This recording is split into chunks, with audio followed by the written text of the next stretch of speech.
नमस्कार प्रणाम मिथिलावासी। अनका सिरे भोज खाय में लगे छै कि आ मिथिला समाज एनाहियो सब दिन भोज खुकार रहले। ई जे जते किछ टुच्चा सबके देखबे जे माछ मांस खाय त रसगुल्ला खाय जे मिथिला के भोज एहन त ई सब सबटा अनका सिरे खेनिहार सब छिए। बापक कमाई पर फुटानी झाड़े वाला सब एकरा सब कहियो अपना पाइए नहीं देखबे जे 10 टा रसगुल्ला कीन के खेने हेते, 1 किलो मांस कीन के खेने हेते।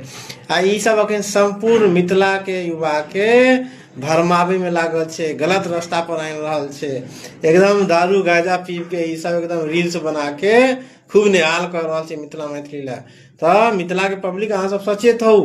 अनका सिरे भोज खाए में लोग के की लगे छे।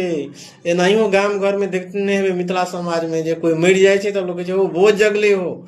आ तकर बाद लोग सफाई दे दी जतेक टुच्चा सब छे पेट पसुआ सब हैं भोज करे ला कोई कोनो बाध्य करे छे, कोई कोनो जबरदस्ती करे छे, अपना मन से लोग भोज करे।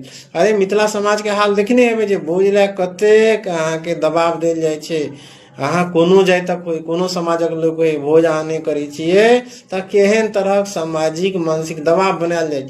आ ई जतेक जे छुटभैया हो कारी सब है ई सब माछ मांस खाइत एखन हम ओहि रेस्टोरेंट आबि गेलौं, एखन बाहे चुस्ता पीस खा रहल छी त एखन ओ ई क रहल छी त रसगुल्ला पात पर ओते के भाई अनका सिरे तोरा सब के कान में की लाग रहल छौ मित्र।